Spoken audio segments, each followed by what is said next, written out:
This podcast provides a platform that will share many different points of views that should empower you, uplift you, make you want to go out and do right. When you hear the term still a man, say, yes, I am. Still a man. Yes, I am. Still a man. Yes, I am.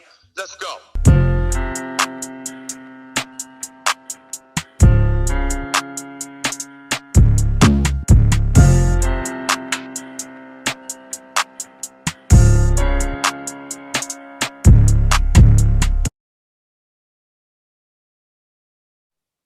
What's up, people?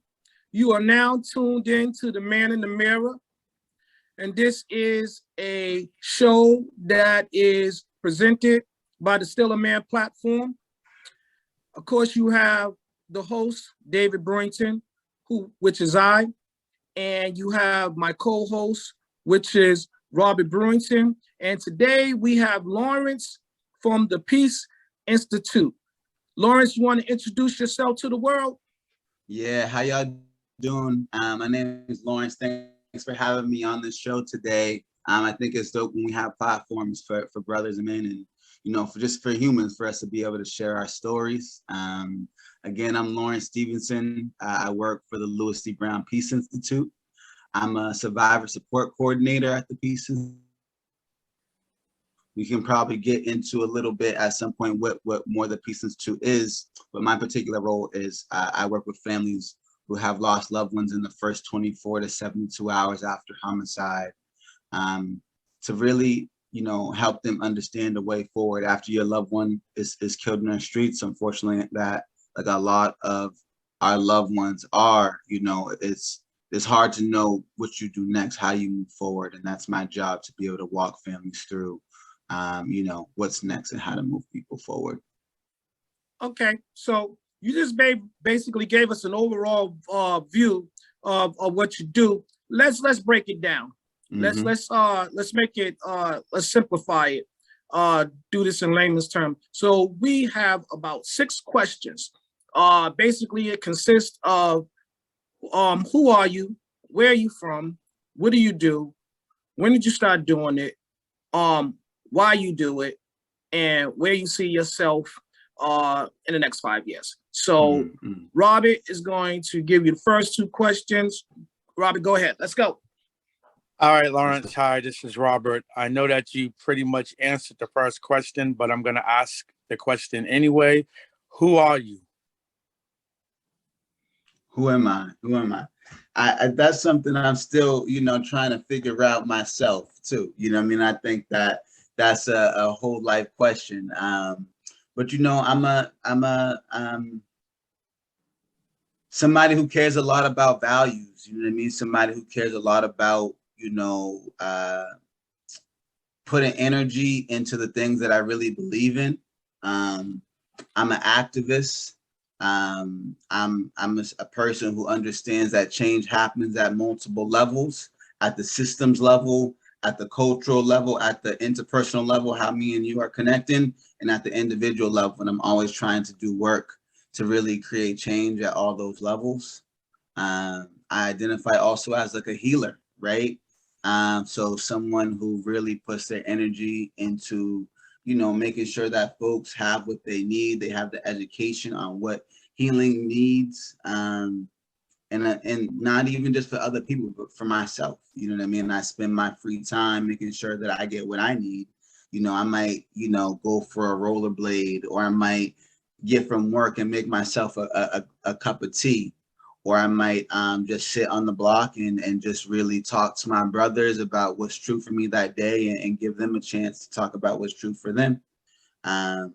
So, that's me. And I also, other outside of this, work itself, I also am a poet. I do some poems, some spoken word. And I just love to share my heart and share joy and share connection with people. Okay, beautiful. Great.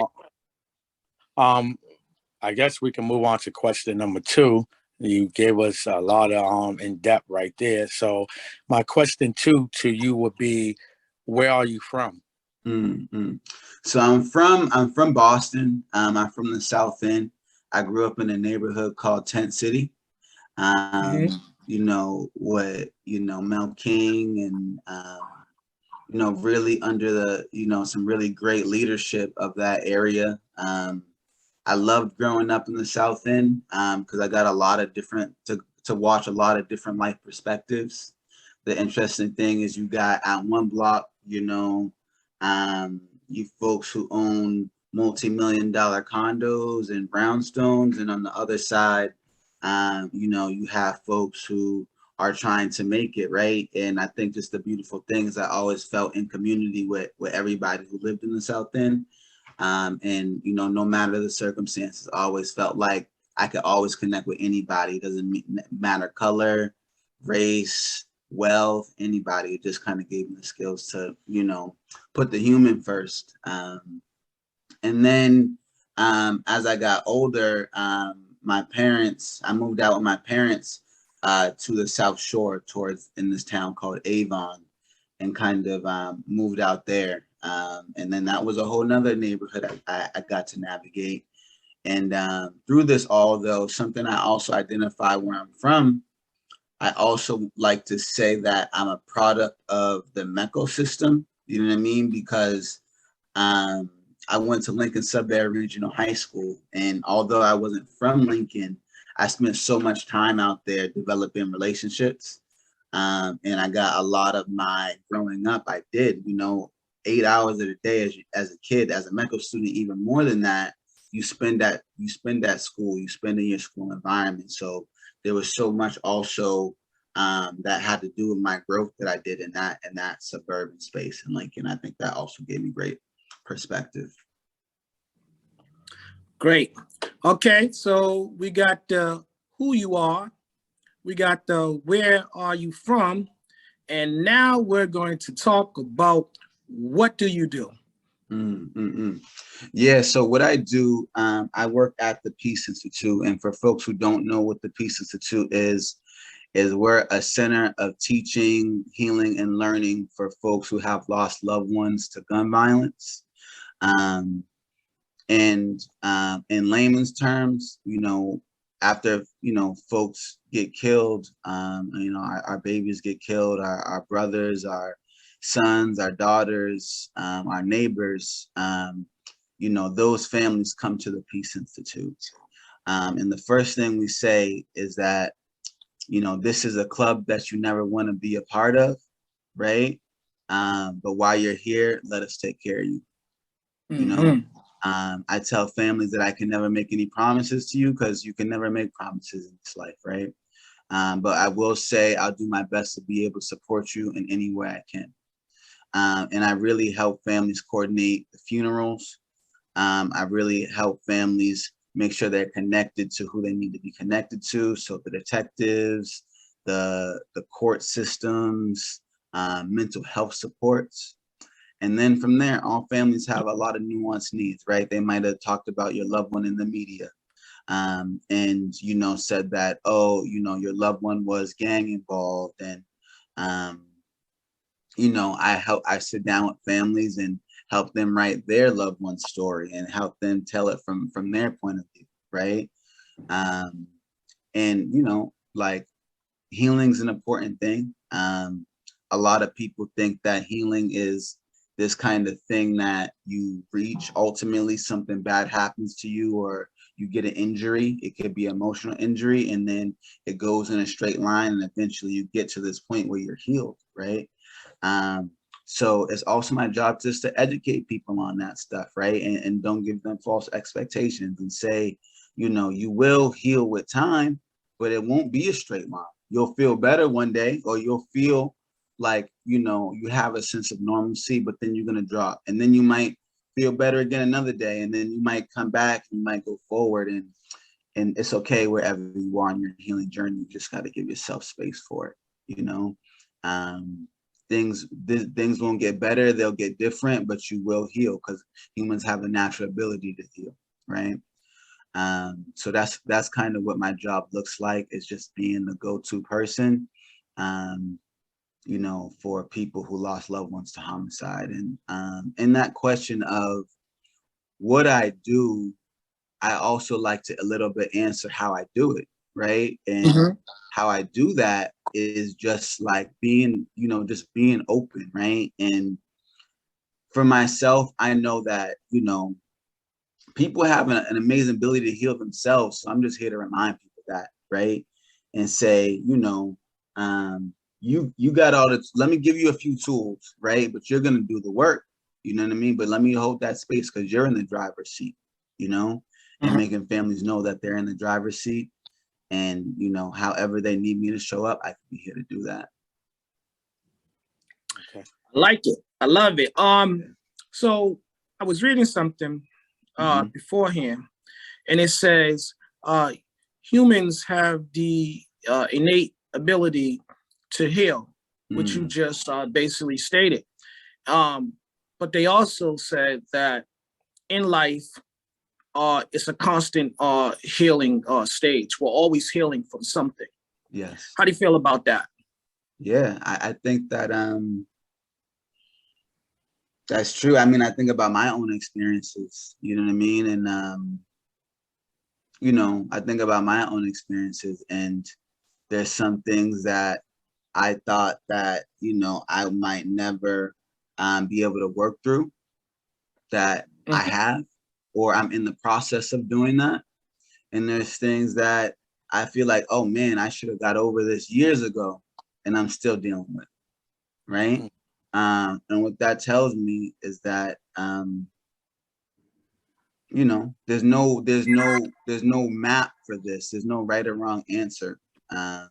You just got to give yourself some compassion, and know that with time, with effort. And I think sometimes we say with time heals, and I think that's true, but I also think with effort, people heal, right? So like healing takes work, right? To be able to go see a therapist every week for something that you've really been through, that takes work, to be able to be vulnerable enough to go to a group and be with people who've been through the same thing, right? That takes work, but those are the things that allow us to be able to get to our next level of healing. Not that we might not slide back, but it really helps us through our journey. Great.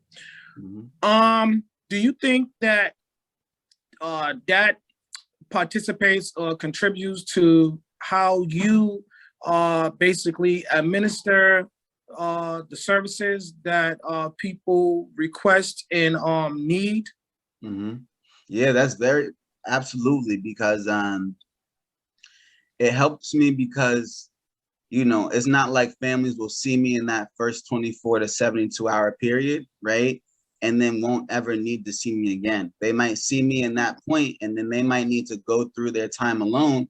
They might come back in 2 years and say, oh, now I'm ready to start some healing groups. Now I'm ready to start seeing somebody. Now I'm ready to start doing some peace play, right? So it's understanding and helping families understand that this is not a one-stop shop. You'll come to me, you'll feel like, oh, I got what I need, and then I'll leave. But no, you can always come back, and me just keeping the door open and checking in with people, even if people I see on the street, how you doing today, brother? You know what I mean? How you feeling? How's your heart? Let's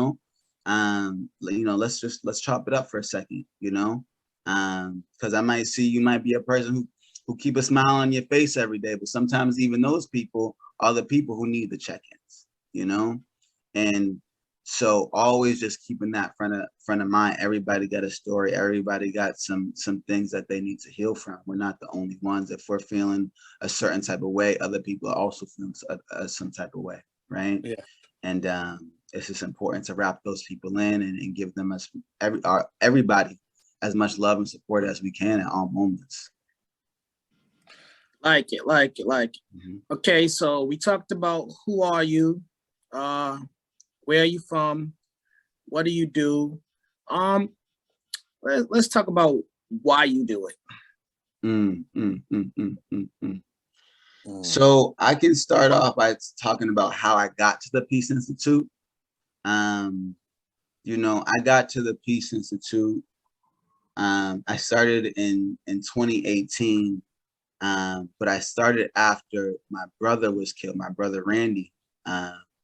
was killed. And the Peace Institute was so amazing. I worked with Danielle, actually, and you know Danielle well, and you know, she was able to really just support my family so much. And like I said, you don't know where to go, you don't know what to do, right? It doesn't even feel real to you after you lose a loved one. It didn't feel real to me, right? I had all these images in my head at the time of all these things that I saw in that process. And you know, the Peace Institute was here to say, let's try to figure out a way forward. You know what I mean? Let's help you through. Let's help you through this. And to be able to see my mom get involved in groups, right?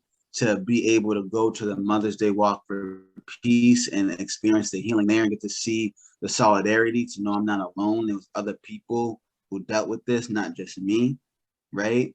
I was like, man, I have to be part of something like that. I have to be part of something like that. And I was just on the website poking around, and there was this job posting, and it just listed all the things that I had the skills for, and that I was hoping to learn to get them to skills to do. And so it was really God that brought me, you know what I mean? And I answered the call and I applied, and you know, it's history from there. And I say that to say the reason why I do what I do is because it's my way to take my pain and turn it into power and action, right? I got this pain, I got this energy inside me, right? And after my brother was killed, you know, I got all the questions about, are you gonna retaliate? What are you gonna do? How are you gonna handle it, right? And I had a choice to make, right? I had a choice to make, you know. Do I sit in my grief and my anger and let it turn into something else, right? Or do I take it and I do something constructive with it and get myself tools and teach other people tools in the process, right? So it's like my why is to like help people understand that you could take your pain and anger and you can turn it into action, you know? So it helps me. And then also why is just as simple as this, is that homicide affects our community. All types of violence affect our community in so many ways, way too often. And here's the thing, it's preventable, right? They don't have to be any homicides, zero homicides. There's a world out there, universe out there, that families don't have to deal with this, right? And I believe that we can get our society, I think we can get our community to that place. But we need people who are dedicated to the healing of community and who are most impacted to be around the table to talk about what families need, what communities need, instead of just folks who are outside of the community making decisions on behalf of them, right? The people, you know, Ayanna Pressley, Congresswoman Ayanna Pressley says, and I know she got this from Tina too, the people closest to the pain need to be closer to the power, needs to be closest to the power. Yes. Right? And I believe that. So that's why I do what I do, to create paths for people to be able to heal.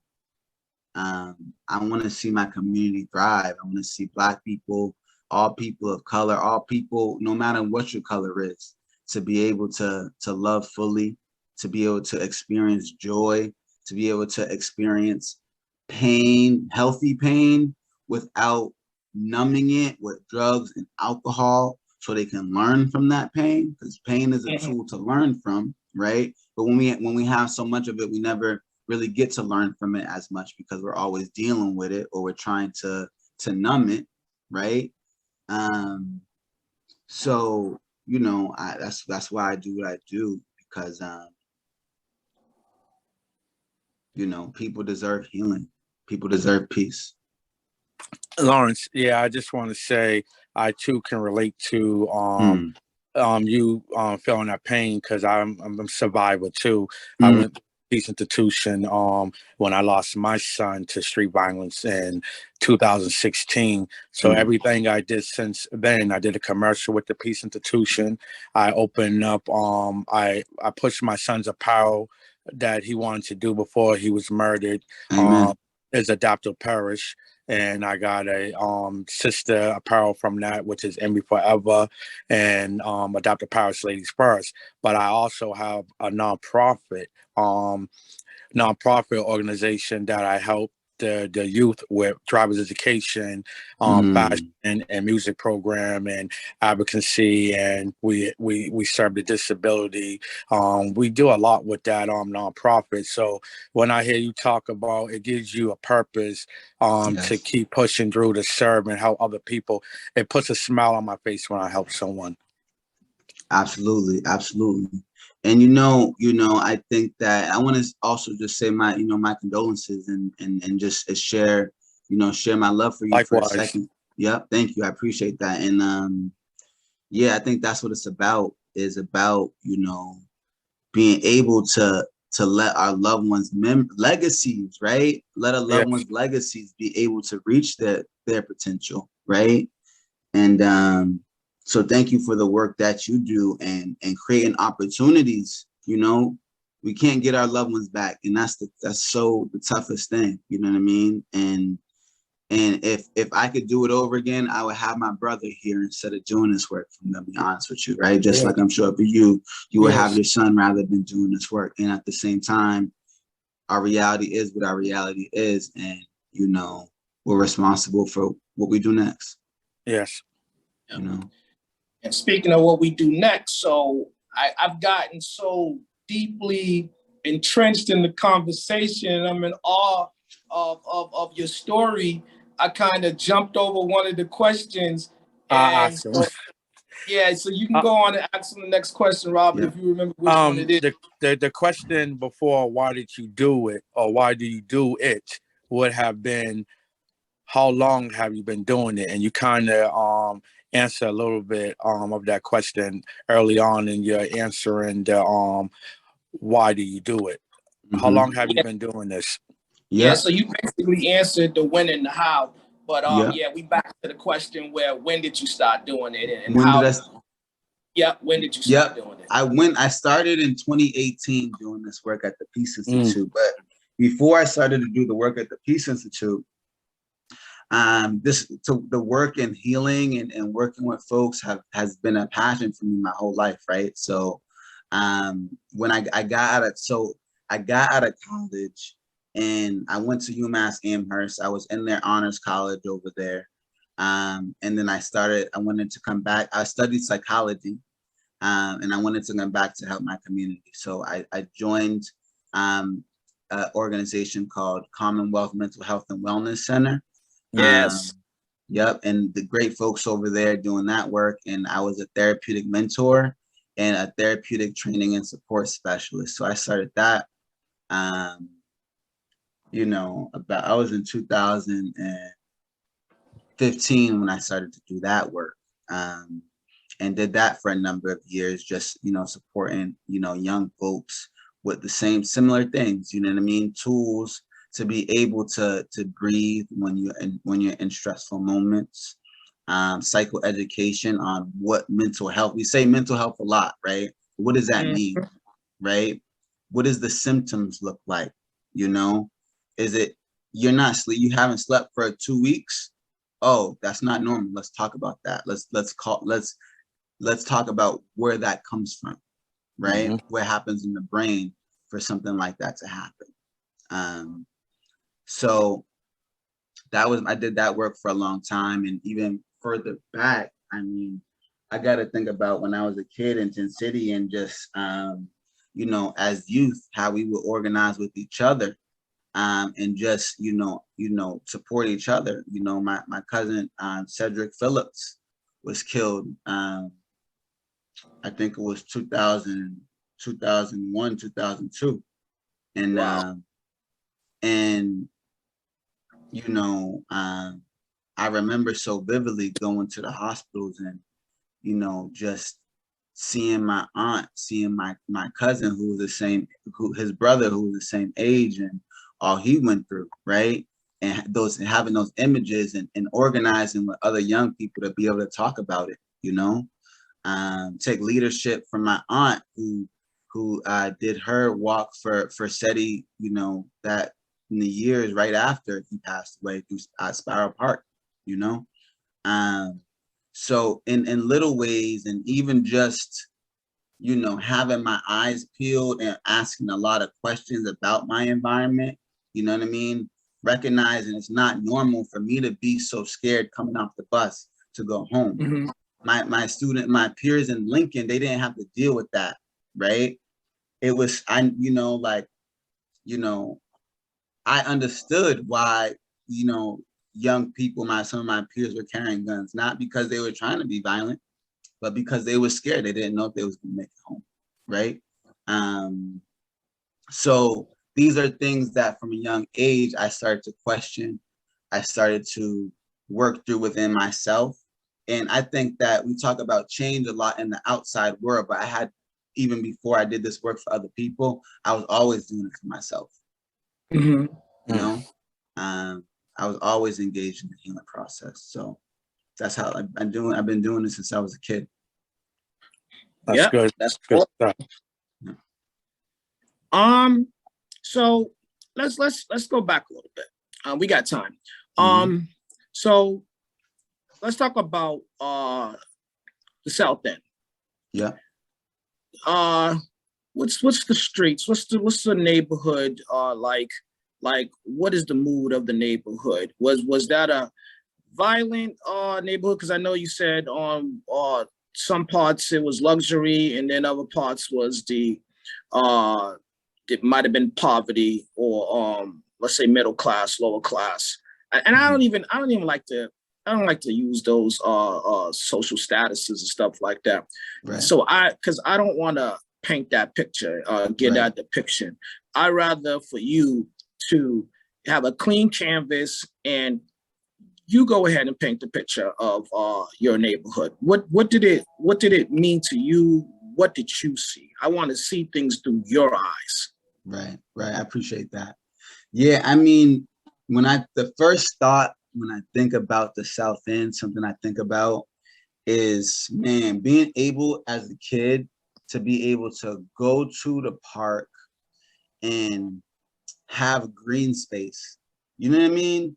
To be able to run in grass and to be able to sit under a tree, right? It sounds weird, but in the South End, we have a lot of green space, a lot of space where you in like the community gardens, going over to the community gardens down the corridor. So when I think about the South End and early memories, I think a lot about that. And I think about, you know, it was a real community. Like, you know, I would ride my bike down to Villa Victoria and,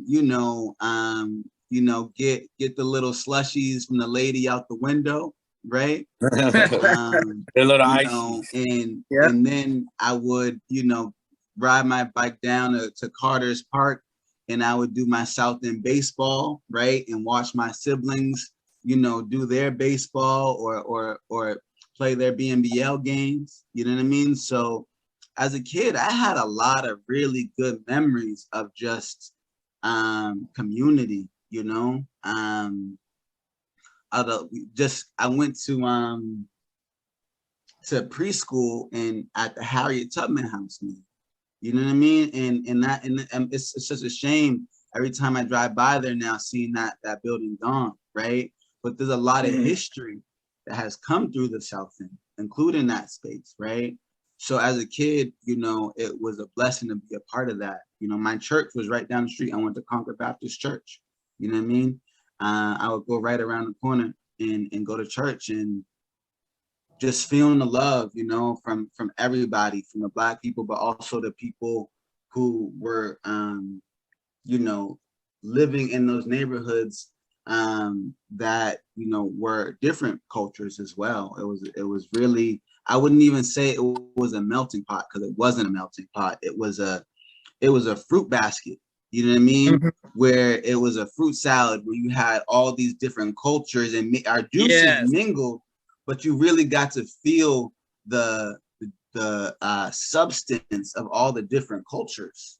So that's what it was like, you know what I mean? And also at the same time, you know,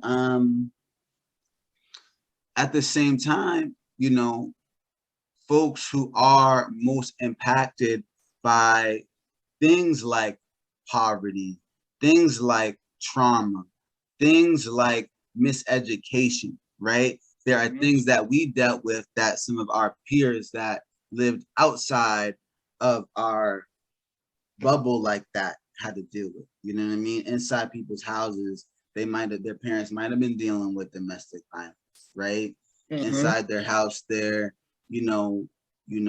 people, siblings, siblings were getting shot. You know what I mean? And so it was very complex in that way. It was very complex that way. There was safety, but also I knew my mom always told me that as a black man, as a black young man in that space, the things that I dealt with was going to be different from the white people or my friends who I played baseball with that didn't look like me had to deal with. Because it seems like from neighborhood to neighborhood, surrounding communities of Boston, it seems like if this is something that's such prominent, this is something that it plagues all of our communities, no matter where you are, the South End, Franklin Field, Franklin Hill, Mattapan, Roslindale, Roxbury, Massachusetts, and all the surrounding hoods in there, High Park, and so on. We can go on for days about that. Norfolk and the surrounding streets around there. If this is such an issue, an epidemic of sorts, then 100%. why isn't there more discussions relating towards this beforehand? What are we doing to bring about the necessary change? Because our neighborhoods and the people that reside in the neighborhoods, and let's talk about the men, we're being depicted in a certain way. We're being vilified, Right. and everybody that resides in these neighborhoods do not subscribe to the thug life mentality. Right. There are more positive depictions. So how do we change the narrative and change how the people that, because for me, what I think is there's a lot of people that do not reside in our neighborhoods, but they have been enlisted or given the authority, the power to make decisions about our neighborhoods. How do we change that? I think what I first go to is I think education. I think that like inside our homes and in schools, we really need to really educate our young people in understanding that violence is directly tied to how we were treated during slavery. And I think that racism is at the root cause of violence. And I think that needs to be taught what that means. I think that young folks need to be taught to how to deal with issues in a non-violent way, right? So as a kid, somebody steps on your sneakers, you're taught your first reaction is you gotta fight. You might have to fight them, right? But to say instead, okay, actually, in reality, I know my mom worked hard to get me these sneakers. I know my dad worked hard to get me these sneakers, but it's only a material thing, right? And it was an accident. And I just want to say, and I want to address the person and say, hey, man, you stepped in my shoes. My mom worked hard for this. And then get an apology, right? Instead of feeling like, oh, my first reaction is I got to fight, right? Or when you have a dispute, right, to be able to say, okay, you hurt my feelings and you shouldn't have did that. And I need you to account for that, right? without resorting to violence as the first act. So I think that's one thing, is to really be able to teach folks what peace means. I think the other thing is how we change that is we need more opportunities for our young people. I'm going to quote Miss Cindy Diggs right now. Peace, what is it? Is this violence is not the opposite of peace. Violence is the opposite of opportunity, right? Yes. So, we need opportunities, for our young folks to be able to develop a sense of purpose, right? If you're a kid and you can be a part of a sports team that you feel like is going somewhere, or you can be a part of a band that is going somewhere, or if you can be a part of some youth work that you feel like is going somewhere. Everybody needs to feel like they're part of some work that's going somewhere, right?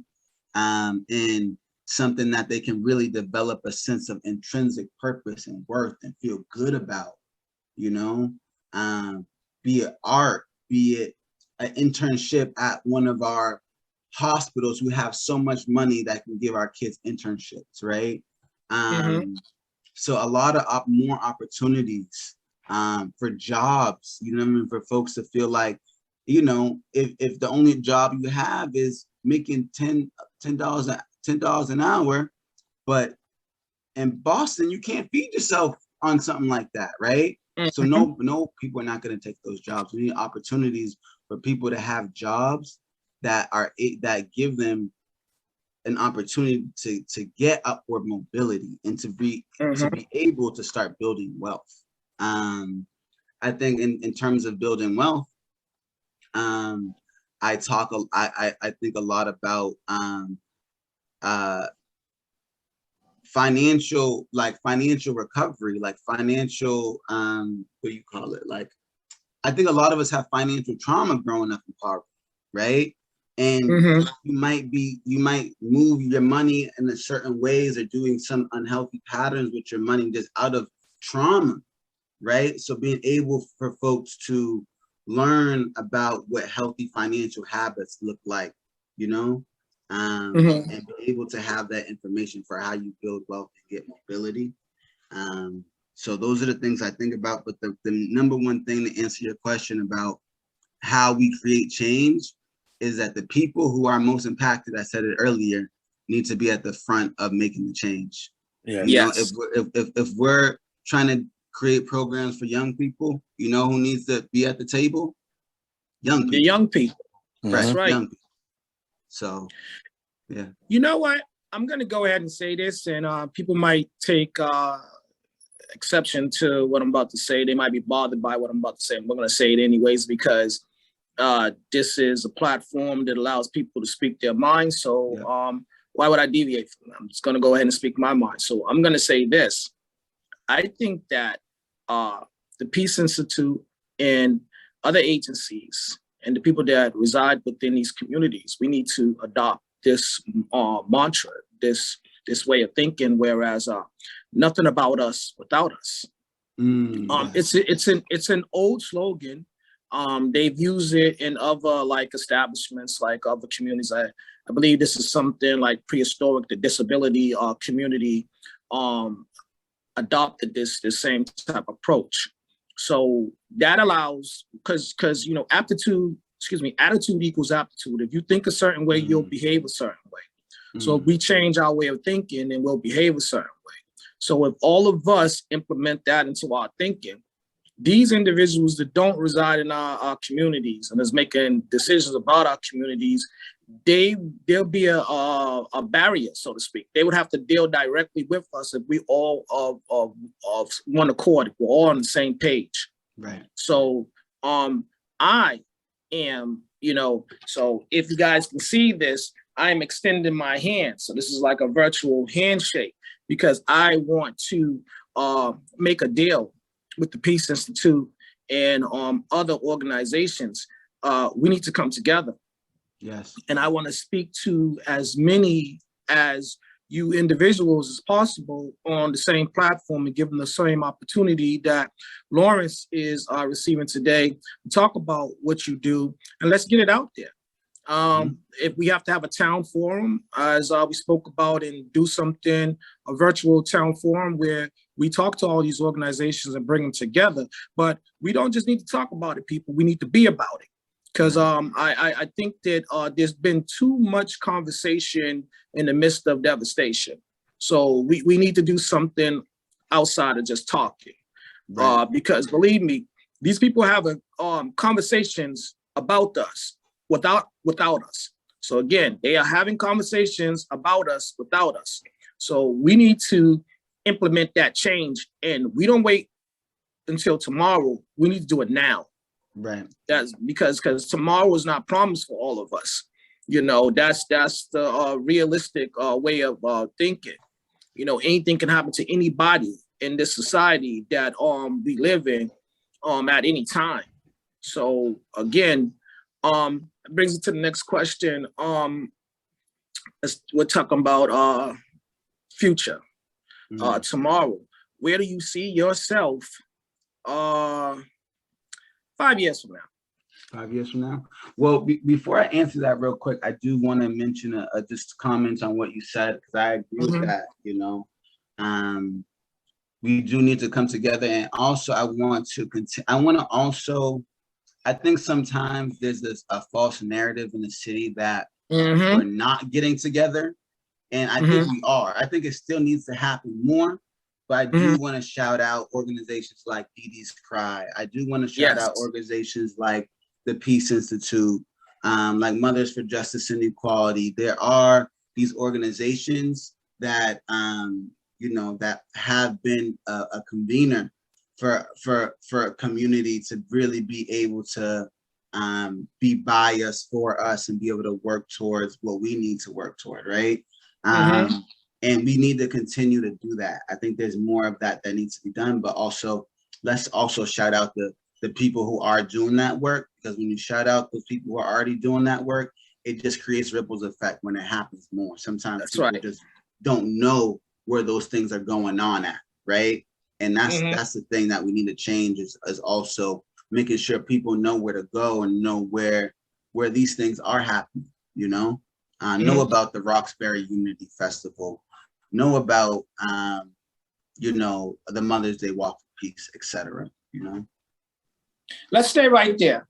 Yeah. So, before we go into, before you answer the question about where you see yourself 5 years, let's talk about what's going on right now, itinerary-wise. What is the Peace Institute doing? What are you doing? What are you connected to? What do you want the world to know, all the viewers? What do you want to know? And that being said, Lawrence, try to plug them if by any chance, if you know their social media like networking, how they can get in touch with these people that are at the forefront that's helping.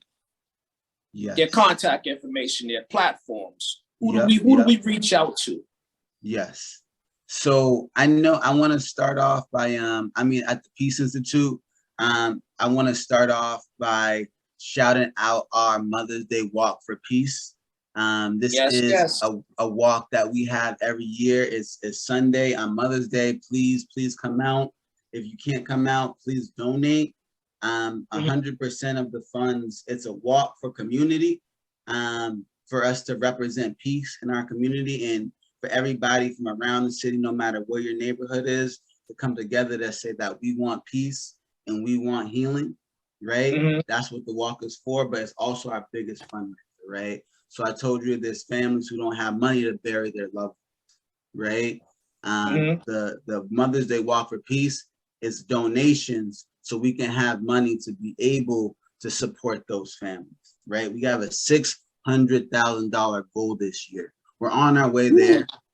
We're on our way there. We still have a long way to go. So please, if you're able to donate $5, $10, $25, you're able to donate $100, these funds are going to people who need it the most, right? Especially after a pandemic, when you might lose a mother or a wife might lose her husband, right?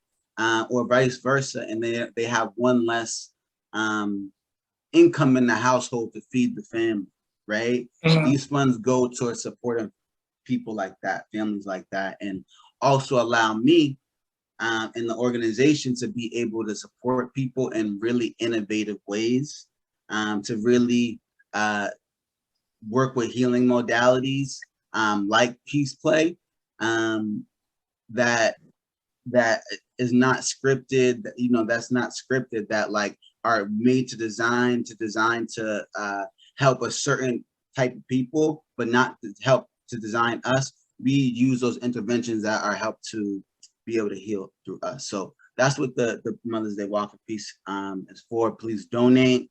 We got a bunch of programs going on right now. We have healing and recovery.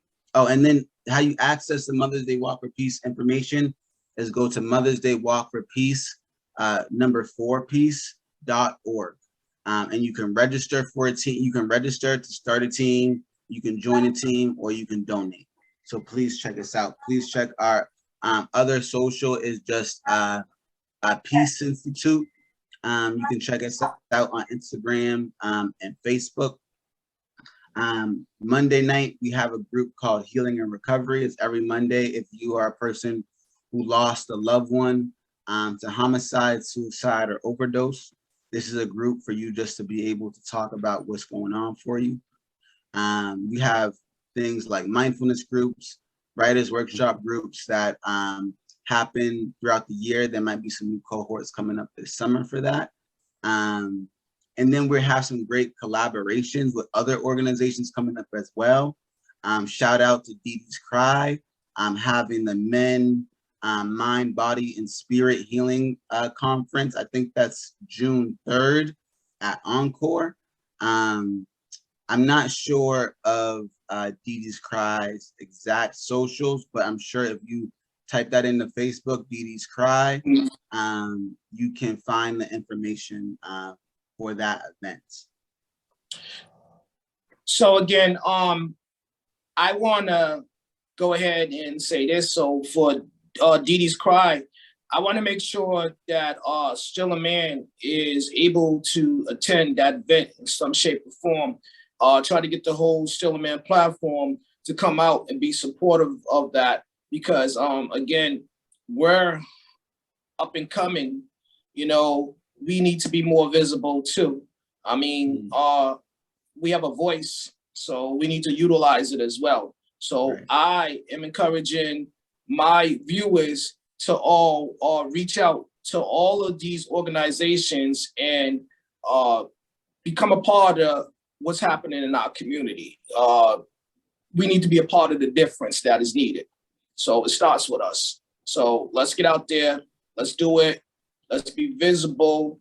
And most of all, let's respect, our community. Let's respect the people that reside within the communities, and let's respect life and everybody's basically their pursuit of happiness and peace. People are at peace when they have happiness. So let's get out there and do that. So let's go back to the question of where do you see yourself 5 years from now? Yes, thank you for that. So, actually, my personal time as a survivor support coordinator at the Peace Institute is very bittersweet. Is coming to a close. My chapter at the Peace Institute in this capacity. Peace Institute's an organization where your work never ends there. You're always Peace Institute family. Because by the grace of God, I have the opportunity to start a doctoral program to get my PhD in counseling psychology at Boston College. So in September, I'll be starting that. That'll be my next move. And so for the next 5 years, that's what my passion will be. That's what I'll be working on, is moving from working with people kind of on the front lines, providing the services, to working in research to still work with people on the front lines. But instead of providing the services, asking them, what services would work best for you, and inventing services that are culturally relevant. You know, Yes.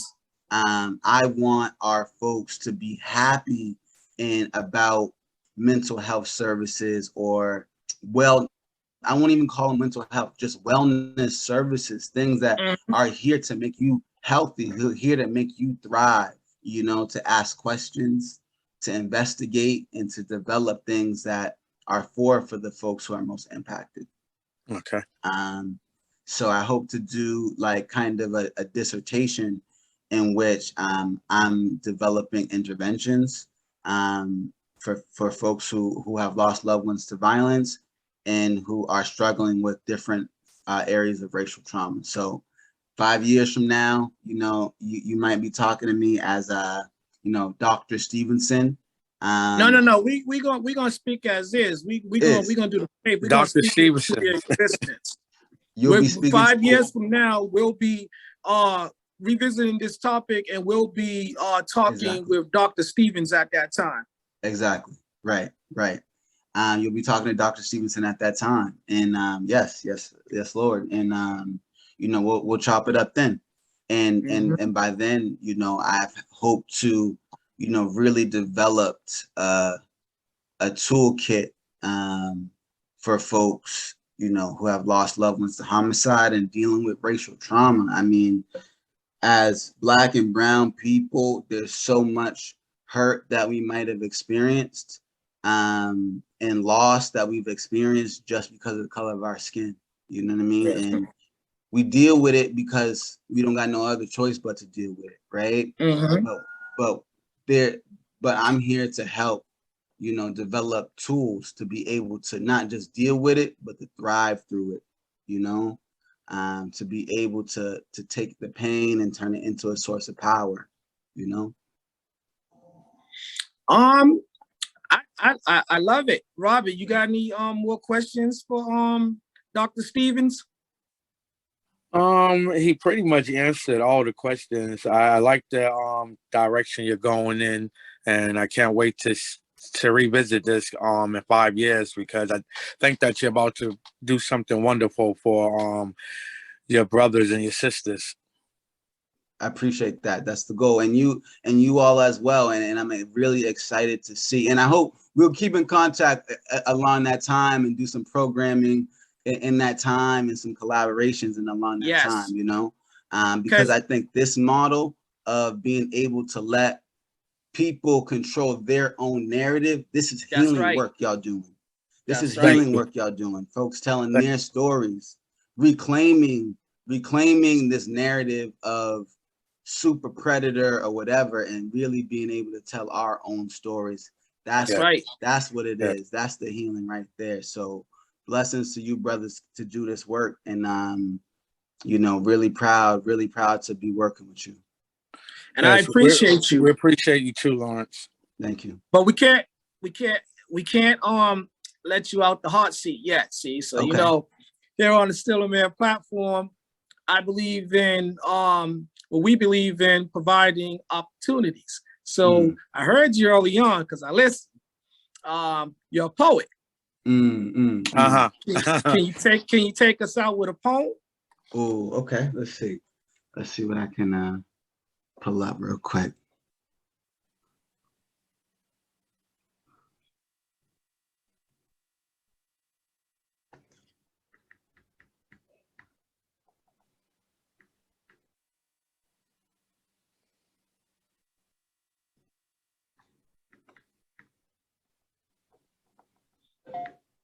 I'll do a shorter one for now.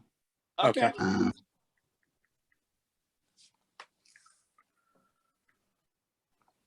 Hold up. I wasn't quite prepared. You just got to give me 1 second. No worries. No worries. Now, I will say this while Dr. Lawrence Stevens is pulling up his work, his art. I'm gonna say this for all the future guests. Stay ready. So you don't have to get ready. Because when you come here, I'm gonna test you. I'm gonna shock you. I'm gonna take you out your comfort zone. And because I'm pretty sure you guys are gonna do the same with me. And feel free. Because if I ain't ready, then I got to practice what I preach. Facts. I got to get ready. Facts. Stay ready. I love it. All right. So this is one that's called Trench Coat, part 1, a shorter guy. But something that I feel every time I read it. Today I am a mountain. I stand tall and wide-footed. My head is high. Skin not made of ice or stone or dirt, packed tight and dry. But it is tough. Soft at the same time. I can't tell you how it's possible. It's just made that way. Tough and soft because it is black skin. Skin worth a holiday, a jubilee, a gift. So today I swaddle it in a decadent wrapping. Black leather. Yes, today I wear my black leather trench coat. In this jacket, I do not walk. I skate, I slide, I jive, I two-step, I march. In this coat, I am both blade and shaft, both detective and executioner, both head and body. Today, I am a weapon.